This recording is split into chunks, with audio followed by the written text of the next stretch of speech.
It is obvious that we are in the midst of the most severe crisis the world has experienced since World War II. We have a golden opportunity to seize something good from this crisis. Its unprecedented shockwaves may well make people more receptive to big visions of change. Now is the time to think what history would say about this crisis. The Great Reset is a welcome recognition that this human tragedy must be a wake-up call. It is imperative that we reimagine, rebuild, redesign, reinvigorate, and rebalance our world. 75 years ago, countries and people came together to shape the post-war global order. The COVID-19 crisis has shown us that our old systems are not fit anymore for the 21st century. Therefore, we have a unique but rapidly shrinking window of opportunity to learn lessons and reset ourselves on a more sustainable path. It is an opportunity we have never had before and may never have again. Now is the historical moment, the time, not only to fight severe virus, but to shape the system. There will be more debt, more deficit, more unemployment, more inequality, and more poverty unless we act. We can build a new social contract. All elements of the Great Reset are fundamental to building the future we need. History would look at this crisis as the great opportunity for reset. We must build more equal, inclusive, and sustainable economies and societies that are more resilient in the face of pandemics, climate change, and the many other global challenges we face. We simply cannot waste any more time, and the time to act is now. In short, we need a great reset.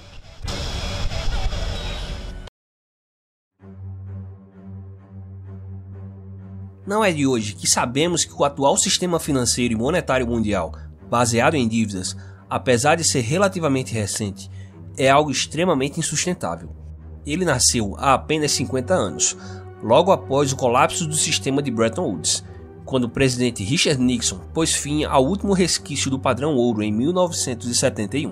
I have directed Secretary Connally to suspend temporarily the convertibility of the dollar into gold or other reserves. Esse sistema baseado em moedas fiduciárias em que políticos e banqueiros têm plena liberdade para controlar a oferta monetária de suas economias vem se mostrando exaurido. Isso fica evidente quando olhamos para anomalias e aberrações existentes nos mercados hoje, como uma empresa que em pleno processo de falência decide fazer uma oferta secundária de ações, ou uma empresa de automóveis que nunca vendeu um carro e é mais valiosa do que empresas com décadas de tradição e que lucram bilhões por ano, bem como índices acionários totalmente descolados da realidade, que sobem vertiginosamente, apesar de todos os fundamentos da economia apontarem para o sentido oposto. Nos últimos 12 anos, governos e seus respectivos bancos centrais ao redor do mundo não se intimidaram em exercer o pleno direito de criar dinheiro sem lastro, nesse que podemos dizer que foi o maior experimento monetário da história, sem se importar com as distorções que isso causaria na estrutura de produção da economia, ou muito menos com a perda do poder de compra das classes mais baixas. Mas apesar de esse experimento ser único em proporção, ele está longe de ser inédito.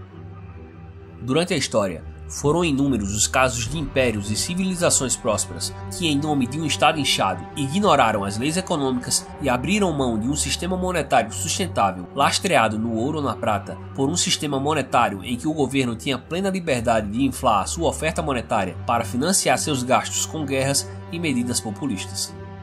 O resultado sempre foi o mesmo: o desmoronamento do sistema econômico, seguido do colapso da sociedade, que só então era substituída por uma outra estrutura, um verdadeiro reset econômico e social. Foi assim com a Grécia Antiga, foi assim com o Império Romano, foi assim com o Império Bizantino, e foi assim com tantos outros. A ascensão e a queda de grandes estruturas sociais é muito mais comum do que pensamos, sendo um tema bem recorrente ao longo da história da civilização humana. Mas será que é esse o destino que nos aguarda? Segundo o Fórum Econômico Mundial, provavelmente sim. O Fórum Econômico Mundial é uma entidade sem fins lucrativos fundada pelo economista alemão Klaus Schwab. que organiza um evento que ocorre todos os anos em Davos, na Suíça, em que toda a elite política e financeira de todo o mundo se reúne para discutir as questões mais urgentes enfrentadas mundialmente. No último dia 3 de junho, foi anunciado que o Fórum terá em 2021 uma configuração sem precedentes e terá como tema o Grande Reinício, ou Great Reset em inglês. O fundador do Fórum, Klaus Schwab, anunciou a mudança durante uma reunião virtual conjunta com o Príncipe Charles do Reino Unido, do secretário-geral da ONU, Antônio Guterres, e da diretora-geral do FMI, Kristalina Georgieva. A pauta principal da reunião entre essas personalidades foi como a pandemia gerou rupturas de longo prazo nas economias e nas sociedades, provocando uma crise social que necessita urgentemente ser superada através da criação de um novo contrato social. Esse novo contrato se basearia na necessidade de reconstruir não só a economia, mas também toda a sociedade, tornando-a mais igualitária e inclusiva, mais resistente às mudanças climáticas e a outros problemas sociais que o planeta estaria enfrentando globalmente, como os preconceitos de raça, cor ou gênero. Qualquer semelhança com o discurso adotado por alguma ideologia específica não é mera coincidência. Segundo o professor Klaus Schwab, o coronavírus é uma janela única e estreita para resetar a economia. E ele finaliza, abre aspas, este é o começo de uma grande mobilização para mudar mentalidades e estilos de vida, fecha aspas.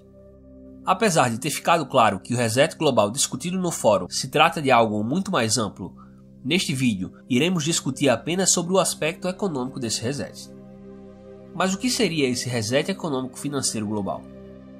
Uma breve lida no noticiário econômico das últimas semanas pode nos dar algumas dicas. Nesta última semana, um grupo de economistas renomados como o americano Joseph Stiglitz, famoso opositor do livre mercado e vencedor do Prêmio Nobel de Economia em 2001, e o francês Thomas Piketty, queridinho da mídia e autor do polêmico livro O Capital no Século XXI, apresentaram uma proposta de reforma tributária global. Segundo esses economistas, a proposta tem como foco a necessidade de coordenação entre países para que empresas não consigam deslocar seus lucros para locais de baixa tributação. O objetivo seria ampliar a arrecadação pelos governos, dado que, devido à pandemia, estão crescendo as despesas públicas com saúde, medidas de proteção social e resgates de empresas. No último dia 27 de maio, o famoso jornal britânico The Telegraph publicou uma reportagem especial mostrando como um plano global para ajudar as nações a reviver suas economias após a pandemia pode ser uma boa ideia. A inspiração desse plano seria o Acordo de Bretton Woods, dada a semelhança do momento atual com o período da Segunda Guerra, já que a economia global enfrenta seu maior distúrbio desde então. A reportagem destaca que, apesar de a atual estrutura multilateral do mundo, em que países tomam decisões separadamente, ter permitido o mundo prosperar, ela precisa ser seriamente reformada, no intuito de dar mais poder às instituições internacionais como o FMI. Outra reportagem, desta vez do tradicional jornal espanhol El País, do último dia 6 de junho, traz uma entrevista com o renomado economista inglês Nicholas Stern, ex-economista-chefe do Banco Mundial, em que ele afirma que uma recuperação econômica no pós-pandemia só será possível através de um acordo semelhante ao acordo estabelecido em Bretton Woods. Ainda segundo a reportagem, Stern alerta sobre, abre aspas, a necessidade de uma nova ordem econômica internacional com a expansão de instituições financeiras multilaterais, fecha aspas. A Conferência de Bretton Woods foi uma reunião realizada 75 anos atrás entre a elite política e financeira mundial da época, onde foram estabelecidas as diretrizes para um novo sistema monetário mundial. Foi a partir dessa conferência que foram criadas organizações internacionais como o FMI e o Banco Mundial. A figura central dessa conferência foi o economista inglês John Maynard Keynes, possivelmente o economista mais influente do século XX, fundador da escola de pensamento keynesiana, cujas ideias predominam até hoje nas principais universidades de economia do mundo. Durante a conferência de Bretton Woods, Keynes propôs a criação de uma instituição que exerceria um papel semelhante a de um Banco Central Mundial, e o mesmo seria o responsável por emitir a moeda de reserva mundial, que Keynes então chamou de Bancor. A proposta de Keynes não foi adiante, pois foi rejeitada pelos americanos, que acabaram adotando a sua própria proposta. A ideia de uma moeda mundial gerida por um Banco Central Mundial não é nova. O economista da escola austríaca Murray Rothbard, em seu excelente livro O que o governo fez com o nosso dinheiro, escrito 60 anos atrás, já afirmava que, abre aspas, já está claro que o sonho dos inflacionistas é algum tipo de papel moeda mundial, manipulado por um governo e por um Banco Central Mundial, inflacionando a oferta monetária de todos os países a uma taxa comum. O mundo tem se movido a passos firmes para essa direção. Fecha aspas. Nesse contexto, é impossível não falar do Special Drawing Rights, ou direitos especiais de saque em português. O SDR, ou DS, como é mais conhecida, é uma espécie de moeda mundial criada pelo FMI em 1969 e que é emitida em casos de falta de liquidez no sistema financeiro. Sua composição é definida por uma cesta de moedas compostas pelo dólar, o euro, a libra esterlina, o iene japonês e mais recentemente o yuan chinês. O SDR já foi emitido 3 vezes em toda a sua história, em 1970, em 1979 e a última vez em 2009, durante a Grande Recessão. Desde o estouro da crise financeira em 2008, a proposta de Keynes da adoção de uma moeda mundial vem sendo fortemente revivida.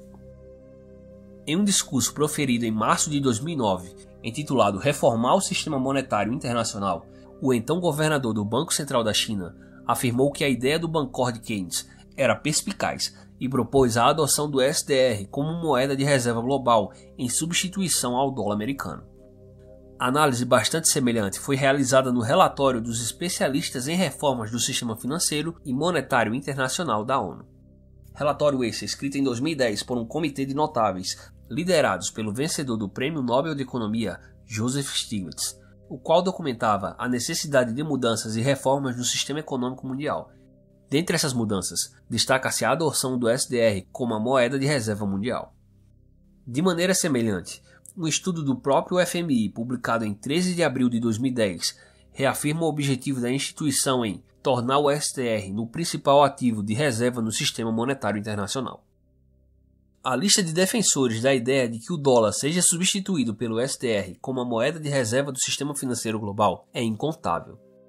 Vai desde a ONU, passando por países insatisfeitos com o atual sistema monetário como China e Rússia, os ex-diretores gerais do FMI, Dominique Strauss-Kahn e Christine Lagarde, vencedores do Prêmio Nobel como Joseph Stiglitz, políticos proeminentes como Gordon Brown, dentre tantos outros, além de, é claro, o controverso mega investidor George Soros, que afirma que a adoção do SDR é necessária para a criação de uma nova ordem financeira global, e que inclusive já chegou a defender em entrevista ao Financial Times a inclusão do real na cesta de moedas que compõem o SDR.